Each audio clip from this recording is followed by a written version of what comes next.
in South Louisiana, anyone who's got allergies, take this. NAD is probably the biggest thing coming out right now on anti-aging. Normally, like when we're tight in here and you start getting that pressure and you're taking those joints and muscles through full range, this one feels almost addicting. So consistency over intensity. And then we're just going to roll up and down. It seems crazy, but when you go get massages and they're finding tightness in here, the first thing you need to do is start releasing this stuff. Kelly, thank you. You did the exercises last week and it helped a lot.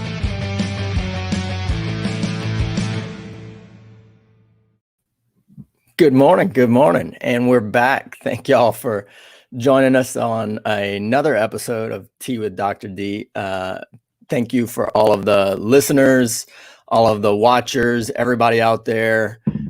If you have questions, please shoot us a text message. If you find some value in some of the stuff that we'll be talking about today, and we've got a lot. We're going to try and squeeze and pack a bunch of really good content into today's show. So I'm gonna try and get rolling as fast as possible. Please share this out. If you got friends and family that are hurting, that are having health issues, that have questions about health issues, send them the show.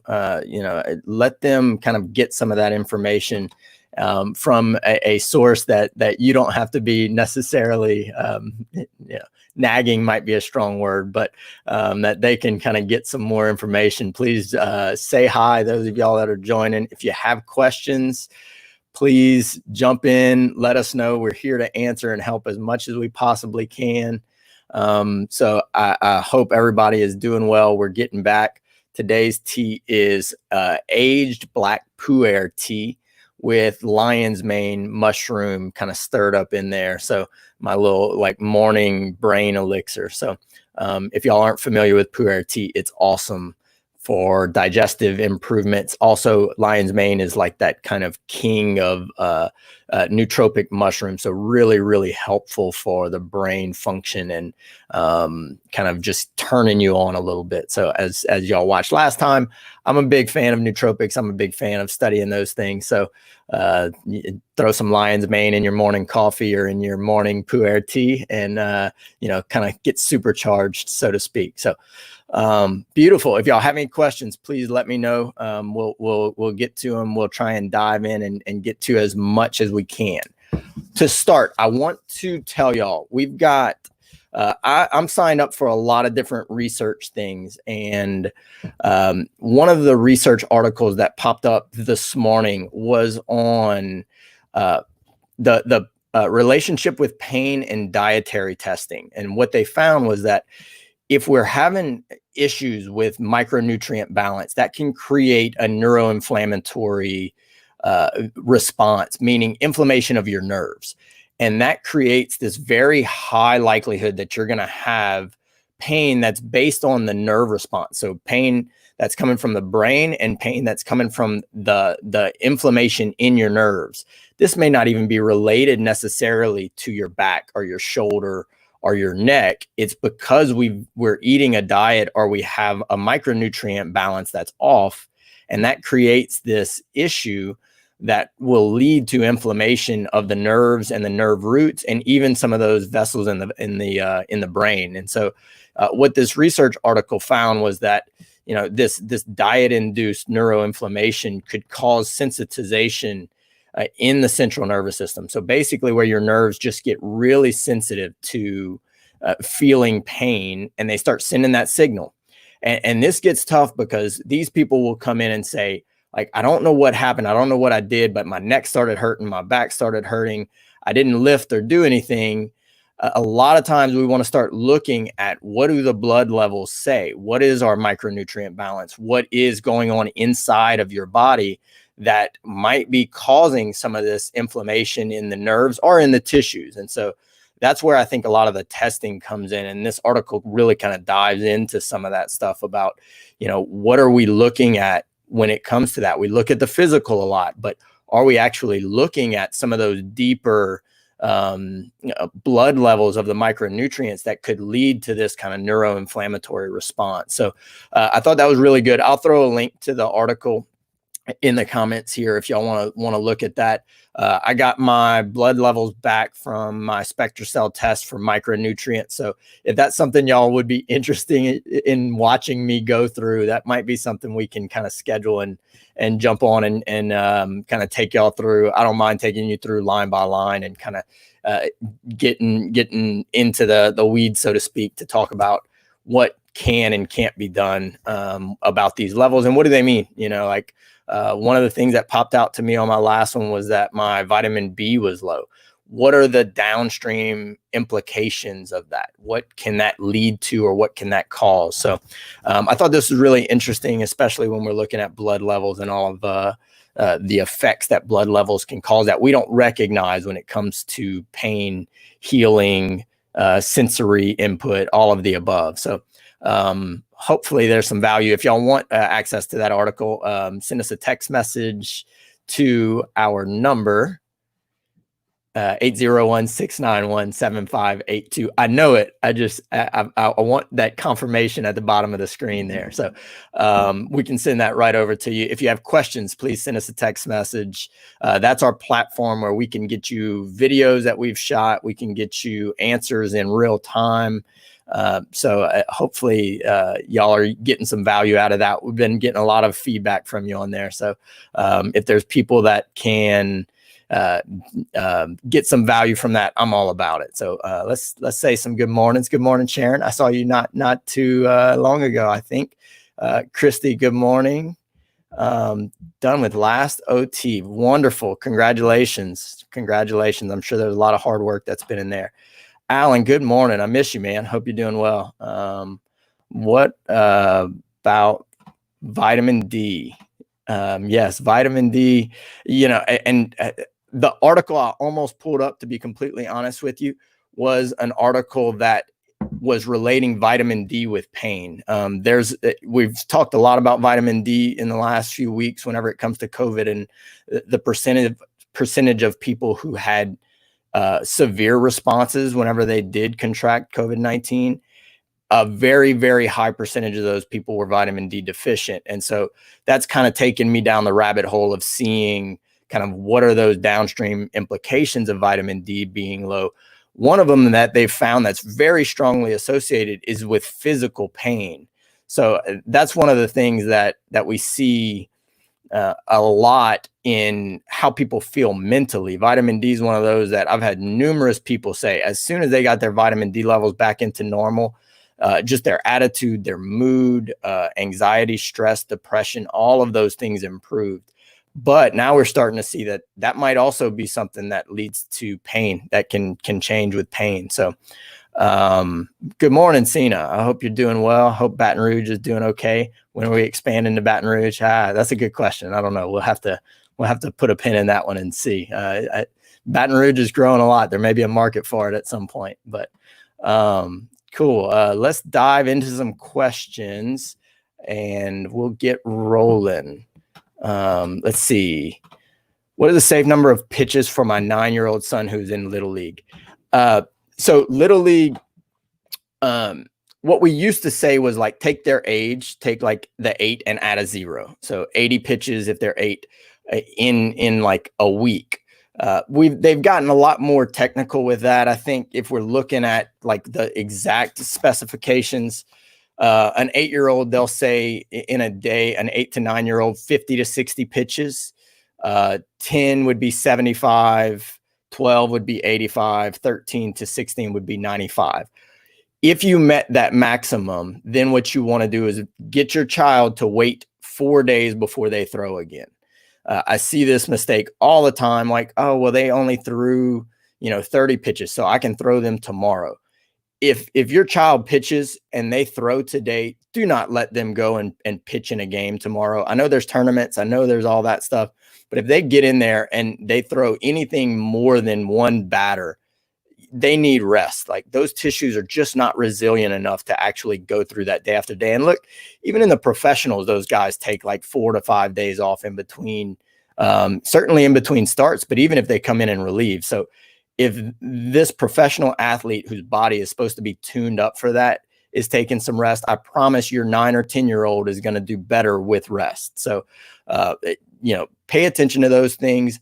Whenever they're young, you're looking for quality over quantity. Like, just get them used to throwing really good sets and then get them out and give them the rest time. If you want them to have a long career, I promise they will enjoy it more. They'll feel better. They won't accumulate all the injuries that we often see.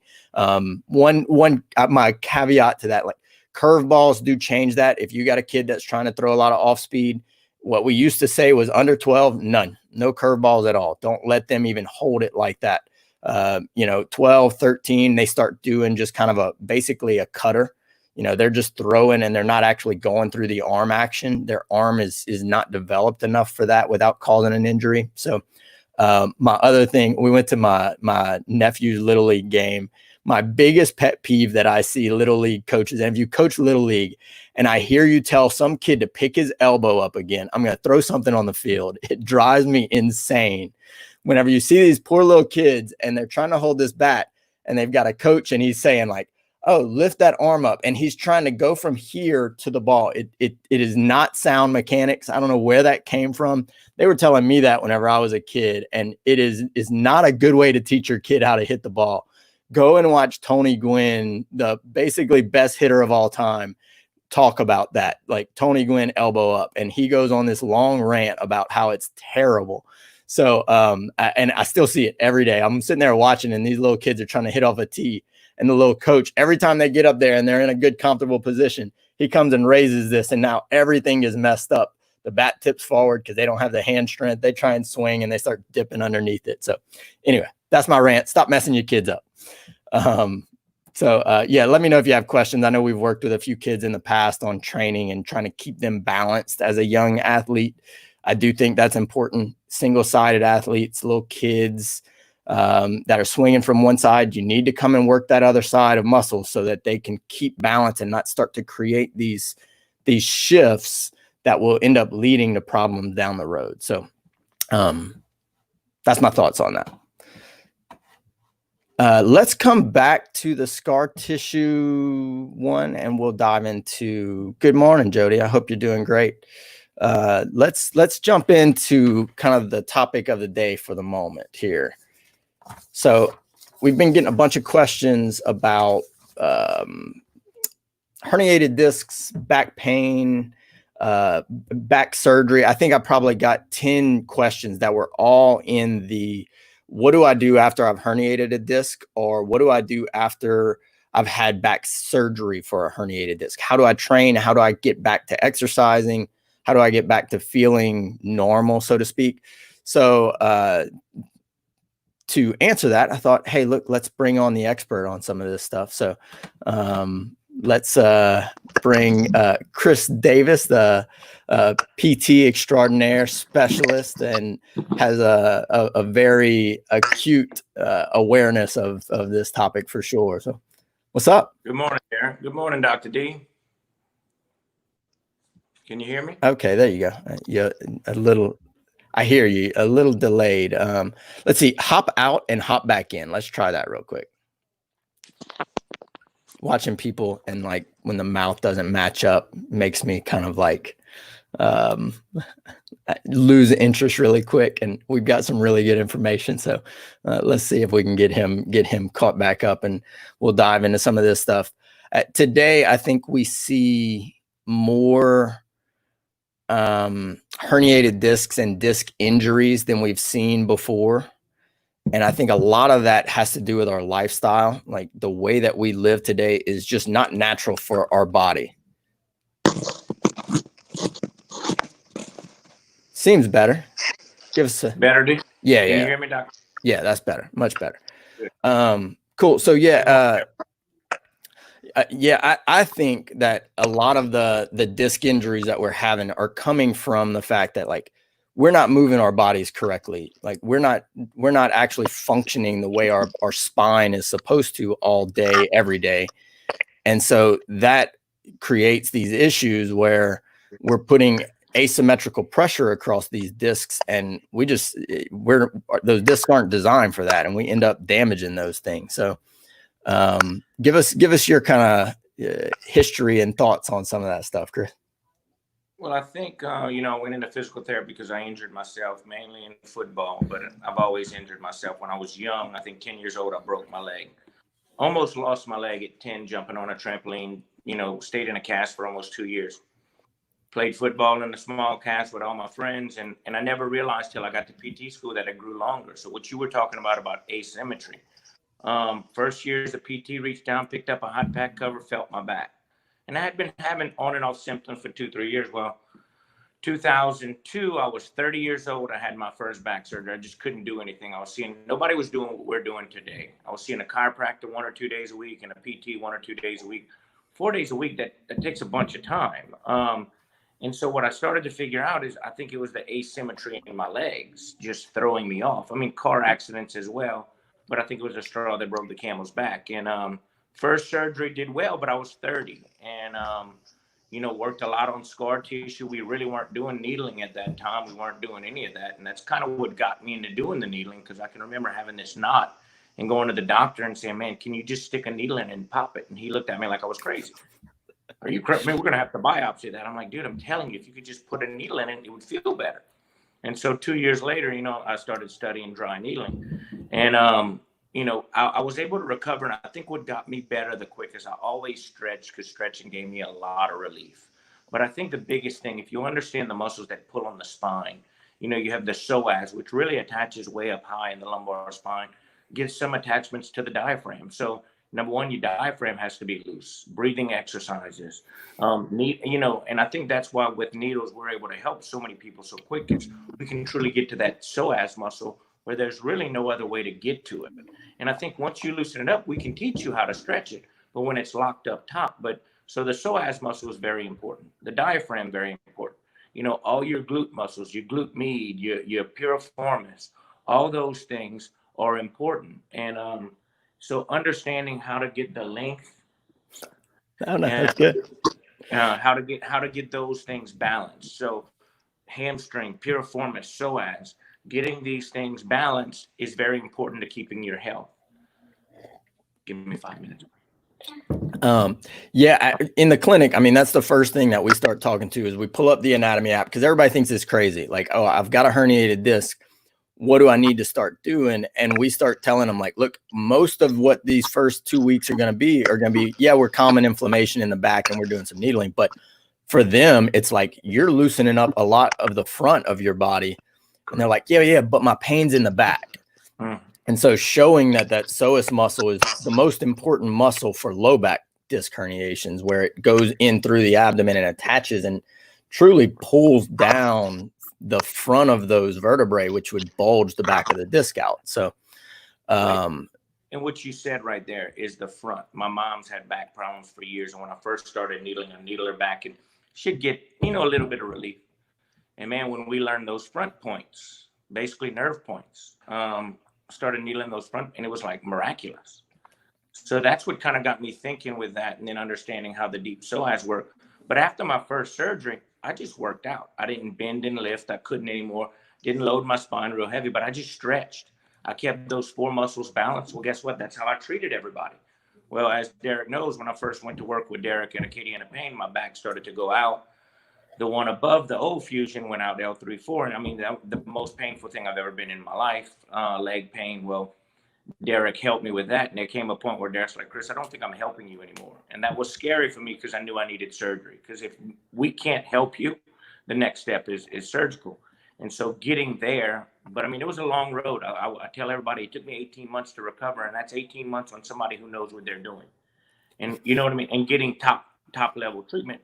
But what I think Derek and I have done, Dr.D, I was able to tell him I was doing core work, but at the time I was stretching, staying loose. But I think the biggest thing was my core. Well, guess what? I worked my abs and I did some back. And what we found out, Derek would treat me 3 days later. I mean, I was great for 3 days, almost no pain. It would come back with a vengeance. And I remember sitting down with you, Derek, and said, dude, let's test the muscles. And I'm like, because I'm great for 3 days. And do you remember how weak my glute med was, my hip abductor? Yeah. It was mind-blowing how weak it was. And so me and you developed a hip machine. Why? Because we started to understand truly how the pelvic core worked. And what I started understanding, and once I figured that out, how important those external obliques are, how important the glute med is. I mean, we developed a machine that once we can start getting out there, people are going to want it because it isolates those muscles that get weak. And then you also strengthen, you know, basically your pelvic floor. 90% of men have no idea what the pelvic floor is. No. Women who've had children, they somewhat understand because, oh, I have to do a Kegel. They at least know what it is. But it's important for us all because when you look at that can. So for years, we got people better. But what we're doing now is truly understanding how that core works. And so I tell people who've had back surgery, and, oh, it was failed. They're not failed. We just have a young kid came in, back surgery years ago. He's just tight. And I'm like, you're not strengthening your core. You got to get that core stronger. But what do we do when you think of core? All these Pilates teachers, yoga teachers, all you're doing is abdominals and back. Yeah. No glute max to strengthen the back, no glute med. So it's understanding what that core is, Derek and Dr. D, and that's the pelvic core. You know, at the bottom, you know, basically also your pelvic core, your glute med, strengthening that base, and then you can strengthen the abdominals in the back. And I think if you can do that appropriately, I mean, it took me a year and a half.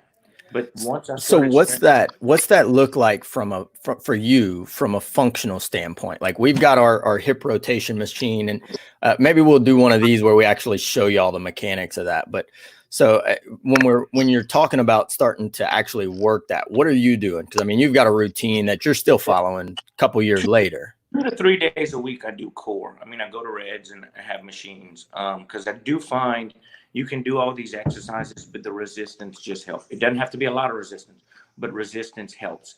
I think like after my first back surgery, once I started working out and I wasn't doing all the core work, just abdominals, that resistance allowed me to get better quicker because my spine had to stabilize.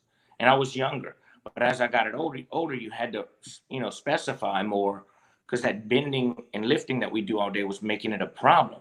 So what I do, and when I'm telling you, I used to stretch every day. I might stretch once or twice a week now because I don't feel the need to. And I think what's happened is my core has strengthened to where I'm not feeling that tightness anymore.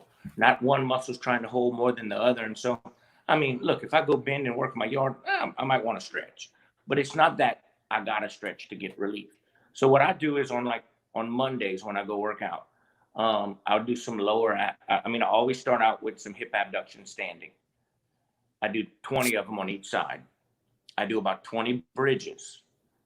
So I start off, I do the bridges, then I do hip abduction, and then I'll do my workout. And then after my workout, which is either, you know, just major muscle groups, I will end up doing lower abs, upper abs, and some obliques. So lower abs, are you doing like reverse raises? How are you doing the lower abs? Like they have a reverse slide that I use where you pull in your knees up. I do that. I do it in oblique form, and I don't do a lot. I do 30 lower. I do 30 lower, and then I do 10 on each side for obliques with my knees turned. And then I do like an ab roller because the problem with me is I can't do a sit-up. I mean, my spine, it's just, I'm not getting there. And if I do, I'm hurting myself. Yeah. So I do like an ab roller where I can get upper abs. And then they have a rotation machine. And I mean, I think in the next year or two, you and I are going to get it. I just find it very effective to rehab it. But I do my obliques that way. And then what comes. So that's you like in kneeling position and you're rotating, like tightening the stomach and rotating your body, correct? Correct. For those people that are listening to this. And then hip abduction, Jody, that's when you're standing and you're like standing and you're kicking one leg straight out to the side.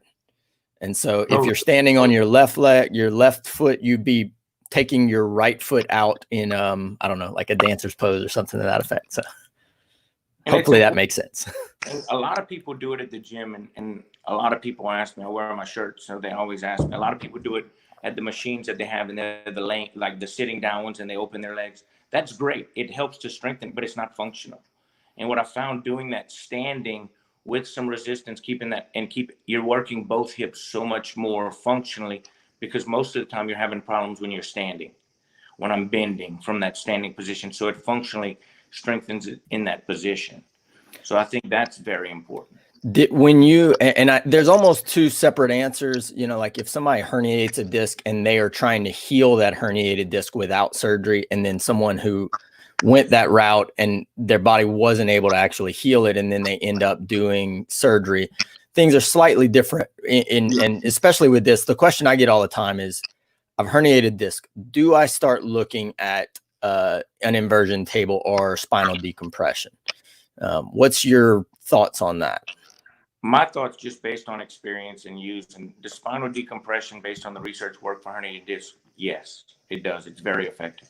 Problem is, like you and I both know, you put them on there and then they can't walk when they get up. And I think what happens is when you decompress it and the body's asymmetrically off, twisted or something, you start pulling on it and you get neuroinflammation and you pull on that nerve. So I think the most important part when you have a herniated disc, looking at those muscles that we were talking about, getting them balanced with stretches. Also, if it's truly herniated and you're getting a lot of back pain, looking at some McKenzie exercises, if that relieves the pressure. But some prayer stretches, opening up that disc. But the biggest thing is understanding how those muscles connect, and they pancake the spine. They pancake that disc. Yeah, they sit there and squeeze that down. If you can loosen that, no different than any other joint in the body, you allow pressure relief. So now arthritis pain doesn't hurt because my joint is open. So everything is based on balance and imbalance. And what we forget is that gravity is pushing down on us all the time. And so you forget that force is pushing down and your body starts to accommodate to that force. And we start rounding, doing all this. So it's understanding where the body stands based on that plumb line. And how do I have to straighten it up to that? And then once I straighten it up to that, how do I loosen those muscles, the piriformis, the glutes, the psoas, and the hamstring enough to take all that pressure off my spine? Because rarely do I see the problem. I mean, when I'm telling you, probably 10% is truly in the spine. It's always a distal part that's tight, pulling on it. And it could have been a slight little injury in the back, and I reached down and I picked up something, and then everything tightened up. Well, now it's a constant pull on that nerve. So what's the primary? Probably the back. But most of the time, if you get rid of all those secondary things that we're talking about, the back goes away. It gets enough pressure relief to go away. Yeah, I think on the decompression, the decompressions that keep you in kind of like a flexed position and then let your spine kind of decompress that way so that we're opening those segments, I think biomechanically appear to be better. Like they tend to work more and not irritate people quite as much. But there's one called like the Dex 2. Y'all can look that one up. That kind of puts you in a little bit of a flex position. But here's the thing I get asked all the time: does inversion work? Inversion's phenomenal if you understand the theory behind it. It helps everything from your blood vessels to everything. If you don't have severe high blood pressure or anything that contradicts being put upside down for 3 to 5 minutes, but it's not gonna it will rarely get you out of pain.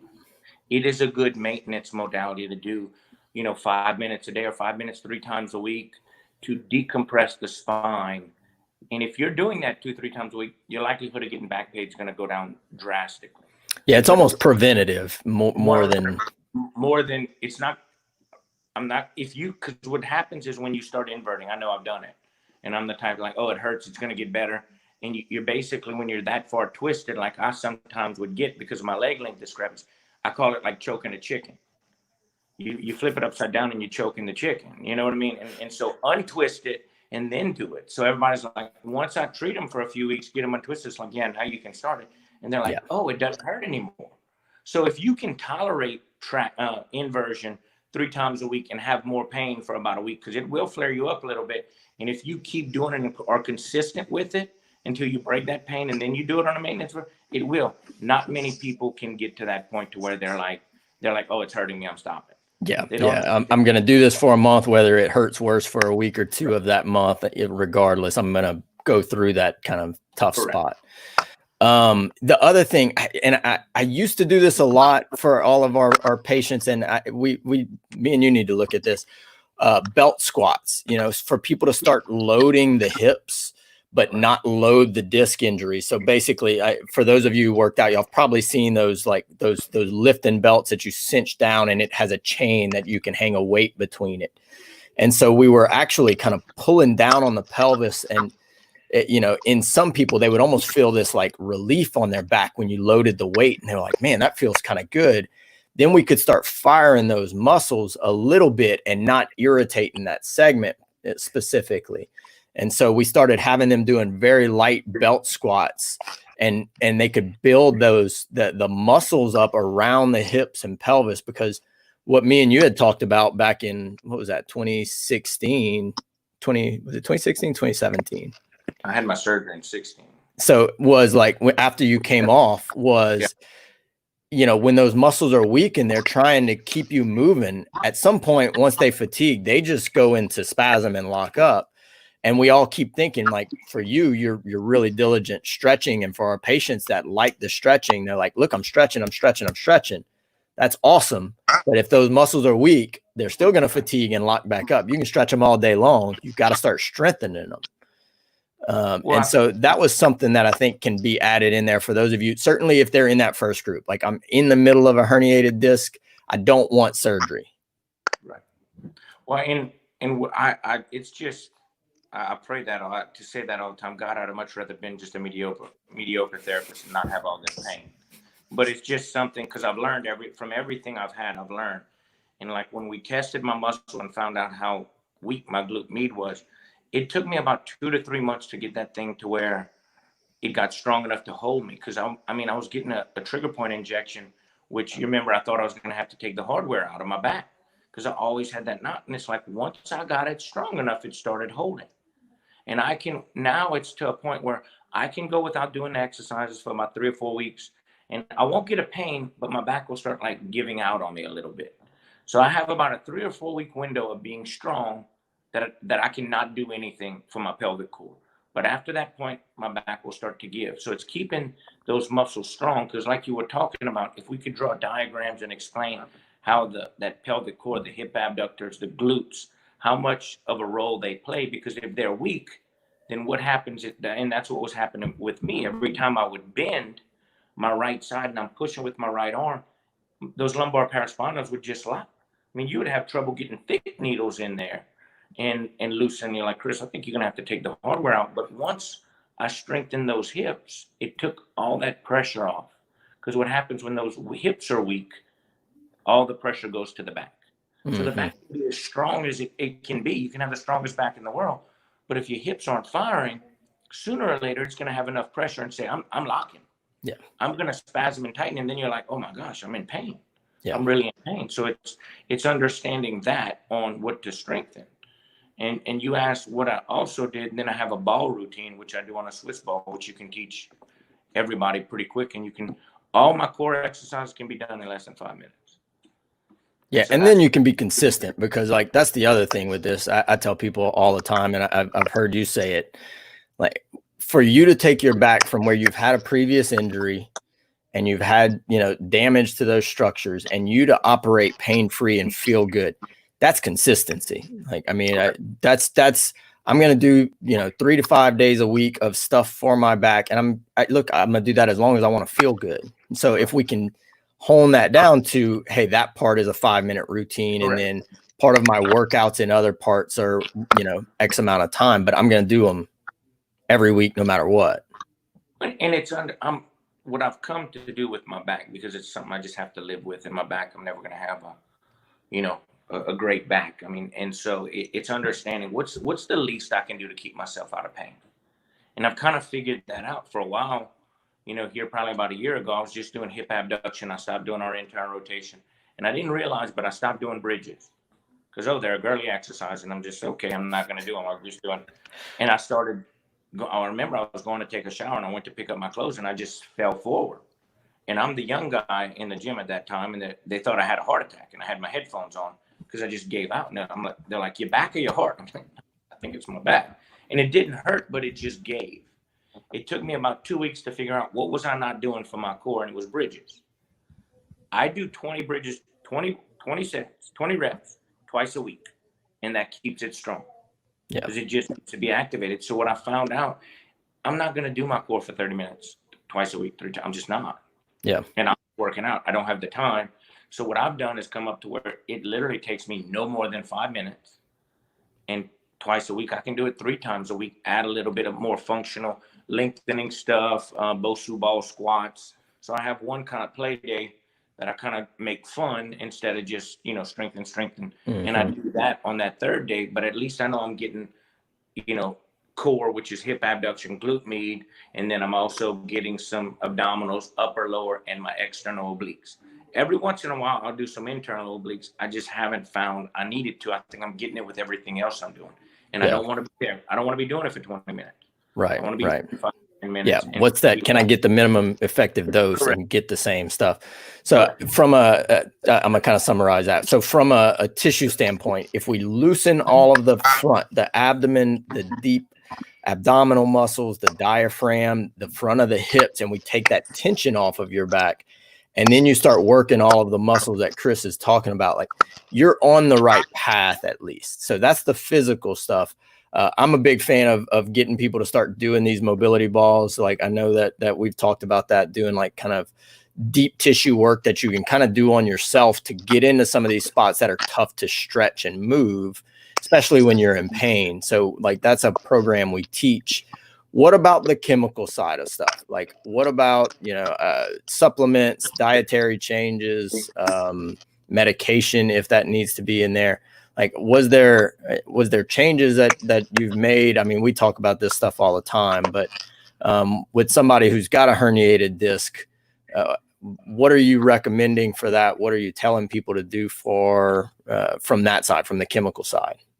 So if they come in, it's acute herniated disc, and it's just something I think we can evaluate and look at, and they're in so much pain, and it's like, okay, what I'm going to do to them is it's going to cause some pain. It's not going to be comfortable because they're so flared up. Mm-hmm. Am I going to get the result they want? Because I've been there. And what I found is, learning, being treated by some of the top doctors and getting relationships with them, sometimes they just need a high dose, a prednisone. I don't recommend that all the time, but when you have severe leg pain, you hit it hard. And then 3 days after being on that, then you come back in and let's see if we can move stuff around, because the nerve root gets inflamed. All these things happen, and it doesn't matter how good we are. We're not getting it back. Yeah, it's physiology. So it's understanding that, because I'm sorry, Mobic is just not strong enough. It's not going to get a nerve. It will not. I mean, some of these doctors and that think I'm crazy when I say, hey, look, give them 50 milligrams for 3 days and then 25 milligrams for 2. And I'm like, I'm telling you, if they're not better, and I treat them 3 times, and we can get the MRI and go from there. 95% of them, they're better. So once we have that, once we have that diagnosis, hey, it's herniated, is there stuff that you're recommending that they be on at that point? What I found has worked for me, and I've tried several different things. So right now, after figuring a lot of stuff out, because I tell people that, and I said, you don't have to worry about it. I figured it out on myself, so I can teach you what needs to be done, and that's what we're doing here. Yeah. But I take 2,000 milligrams of a good omega-3. 2,000 milligrams where it has 2,000 of EPA, DHA. I take that every day. I take curcumin, the one we recommend. I take that every day. I take, some other things for anti-aging, but for that, and I take PEA. I can't even pronounce it, but it's a fatty acid that has been shown to help with nerve pain and things like that. I do not take the PEA every night. If I start noticing some cramping in my left leg, because I'll still get that on occasion, I'll take it. If I start getting my elbows aren't great. If I start getting I'll do it for 2-3 weeks, and it works. And I didn't think it would, because it's not a medicine, it's a fatty acid. So it's something you got to kind of keep levels up. But honestly, a week or 2 taking it, and it works. It gets rid of that nerve pain. And so I do the curcumin.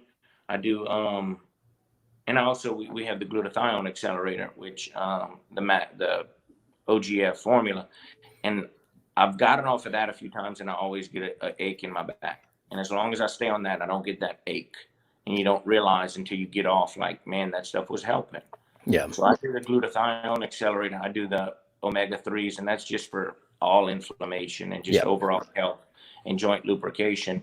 And then I also do the PEA as needed. Yeah. I think that's a good one. I've had some patients, if we thought it was in a position where they were young enough where their body could actually repair the disc, correct, we would get them on a good collagen. If our body's actually going to sew that disc back up, it's going to use collagen to do it. And so, that's probably your perfect routine. What you just said, if you throw some collagen in there, we're treating the nerve, we're getting inflammation knocked down, and then we're giving the body tools to repair the soft tissue. That's awfully close to an ideal routine after a disc herniation, don't you think? I do. I mean, I think that is great. And I think, if you do have a disc, research shows, does the disc go away? And I think we're starting to see, I mean, I had a guy who owned basically MRI, and I remember him flying in, and we did traction on him. Went back, and he had a herniated disc in his neck. Went back, and guess what? The herniated disc was gone. And I think we're starting in the literature seeing that more and more often. When you're getting good conservative care, that disc can come back and get back in place. But it's the fact that if you do know you have a herniated disc, and you have one of those episodes where, and most people who've had it, they'll know, oh no, I've had that, where I've been locked up for a few days. Then you kind of know that's not going to always go away. You need to keep your core. You need to maintain your back, just like you maintain your car. It's not pristine. You can keep it running good, functioning good, and still looking good, but it does take a little bit of work, and it's those stretches, it's that core, and possibly I think we have problems treating disc when it's real flared up and trying to do decompression. But I do think decompression is very good for, like you said, a maintenance program, whether it's an inversion table or getting, decompression tabled. I mean, a few times, twice a month, any type of decompression is good, especially when the body's balanced, because it truly affects that, those small multifidi muscles, which will help to open up that disc, and it relieves the pressure in the spine. Yeah, that'd be a fun research study to see, would be like if you got the hands-on treatment that we do and you got the muscles balanced and then did decompression, because I don't know that exists. Right. Like, hey, after they had that, is that more effective than what it currently shows in the literature? We know it is. I mean, we know absolutely if we're going to decompress that and decompress it while it's already in a good position, that's going to be significantly more beneficial than if we leave you kind of shifted and you're all kind of tight on one side, or you have that asymmetry, and then we start trying to pull on those tissues. That's going to, commonly it'll irritate things, but I think you'll get more benefit out of it if we're doing them both together. And one thing I wanted to bring up, it just crossed my mind, is everything's affected by just about everything in your body. I can move my shoulder and it affects my back. Everybody's like, well, my neck hurts, my back hurts. If you truly look at the anatomy, you have muscles that span both. And when you think, like your lat, which it runs up into the front of the shoulder, it runs into the low back. Every once in a while, I'll get these cyclists who do Ironmans. And man, good enough, that lat is flared up and they're getting neck pain in their low back. And good enough, it's the lat. And so it's understanding that. But what I really wanted to say is like your feet. When your feet drop in and you're trying to do heavy exercise and you're repetitively squatting and bending over and doing that, well, when your arches drop, that hip, that knee turns in. You start getting that glute med and that TFL start to flare up. And then guess what? The back starts hurting. Where if you take that pressure off. So it's understanding how the body's supposed to be balanced. Those rollout balls. I mean, look, Dr. D, you've taught me a lot, even though I was the one kind of mentoring you early on. 2 or 3 of your treatments, and I'm like, oh, here we go again. Here he is. Your rollout balls. Those little blue rollout balls have saved me. Used to be I had, the foam roller, the So Right, and it would get me through the weekend. But those rollout balls, when I flared myself up the last 2 times, I've done them for 5 minutes, and it's got me out of pain where I didn't need you to treat me the next day to get me out. So those things are phenomenal. But understanding the balance of your hips, the balance of your pelvis, making sure where all those muscles attached to that tailbone are loose. Those are good maintenance programs, making sure you have the proper footwear if you're being active, if you're hiking, if you're bending. I mean, if you're just, sedentary, but then again, it's also watching, how do I sit? Do I sit? Most women, my wife sits with her leg bent up underneath her. Yeah. And she wonders why she has leg pain. So it's understanding what I'm doing that might be flaring up my back. And so if you can do that and keep everything straight and know how to somewhat maintain it, you can live a good life even with a back injury. Yeah, look, I mean, all of y'all, you don't need to be crippled or worried. There's some gems in these last probably 20 minutes, and y'all may need to go back through and kind of like pause. If y'all have questions about this, send us a text or send us a message, because I know some of this is talking about different exercise and different muscles. And if you haven't gone down the rabbit hole with this stuff, it may be kind of new information for you. But go back and rewatch this. What you're trying to do is kind of rebuild that resiliency in those tissues to move and twist and function, so that you can do that and your body doesn't feel the need to give you that alert, to alarm you with pain, to protect you. And all of the stuff that we just talked about, that's a lot of information. all of that is how do we take you through that process in a natural way to actually get the pressure off the disc so it has that opportunity. So any parting thoughts there? Well, for me, yeah. Well, I mean, I think a back injury. I think the way, because we hear it all the time. Oh, I have a herniated disc now. I can't do anything about it. I think that is a very old, not wise myth. It has allowed a lot of people to stay in a painful situation for a long time. There are a lot of solutions to back pain, to neck pain, and I think we've come up with ways to do it more than just. I think our tool bags are bigger than most therapists or chiropractors or conservative, because we use a whole approach. But if you can understand how the body works, and I think strength is more important than honestly any other factor. I think you need to keep it loose. But what I've learned over the last 3 years is, after staying everything loose, when I realized I had to make sure all those muscles we talked about are balanced and strong, I stay out of pain. I can lift, I can pick up my kids, I can throw, you know what I mean? I can do all that. But when those muscles get weak, so it's that adage, a strong muscle will keep you out of pain. You know, some of these, you know, the core therapies that you hear of, oh, core.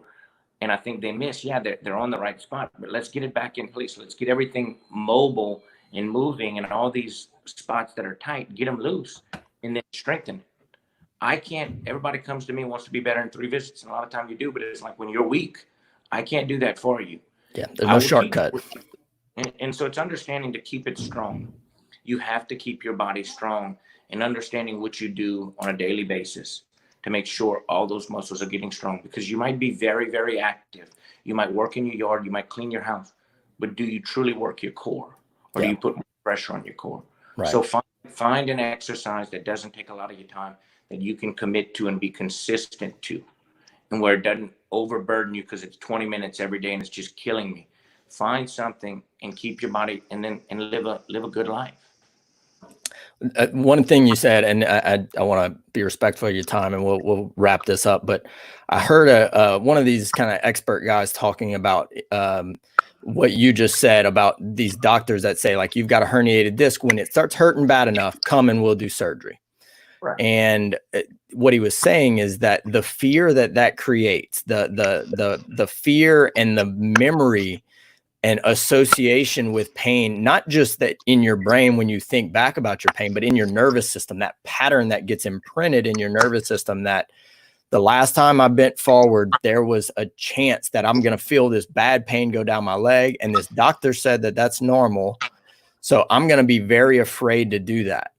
That fear, even if the tissue heals, even if the nerves calm down and we get rid of inflammation, that can continue to cause pain because your body thinks it's supposed to protect you from that because you're afraid of it. And so he was talking about how, like, doing, meditation, breath work, flotation therapy, sensory deprivation therapy, to try and reverse that imprint that your nervous system and your brain has with your back or your neck or whatever it might be.